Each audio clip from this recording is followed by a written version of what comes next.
我個名係陳子婷，我而家係一個畫畫老師喺 Creative Genius Academy. I am Canadian, so I'm the firstborn being Canadian here.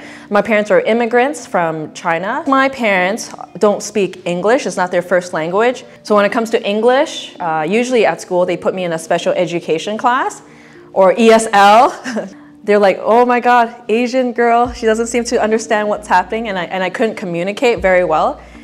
When I got into grade 6 or 7, I started that stereotype that people think that when you go into special education, you're stupid, less intelligent, you're not the same as the normal kids. In grade 6, 7, there's a new special education teacher that came in. Her name is Miss Stolberg. She changed my life, I would say. I cried in the library with her one day and I said, I don't want to be in the special education class anymore. And this was in grade 7. And I remember her telling me, you can have anything you want in the world if you are working very hard for it, and you can have it. And then in grade 8, she told me, oh, Sylvia, you successfully got out of the special education class. It was a novel study presentation. I chose the book, The Onion Girl. I liked that book. The more layers you took out, you saw her true self. And I felt that for myself, because there's all these things that people think I am because I'm either Chinese, I'm yellow, I have small eyes, the stereotypes of like, oh, she's shy, her language isn't that great, etc. A quote I really like from my university teacher is, whether you paint dogs, cats, or landscapes, there's always going to be a place for you in the world. You just need to find those people that paint cats, those that paint dogs, those that do landscapes, but there's always a place for you in the world. So I believe in that.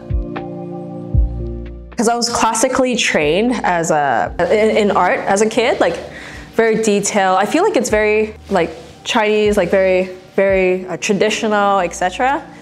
So I think for me, it's when I started breaking out of that traditional way of doing things, and you know what would Sylvia be doing? So I started getting very into abstract artwork and kind of integrating like the Western side of me, like the more breaking outside the boundaries, non-traditional way of doing things. I did recently paint like a girl with blue hair, and I actually ended up having blue hair, but it's faded, with tattoos, and there's koi fish as well. So it's like a mismatch of like my Chinese side and the Western side. My role in Chinese community is also to bridge the gap, but I don't want it to be just about Chinese culture when it comes to like learning about culture, also about like India, like other cultural, because we have Caucasian, European students as well.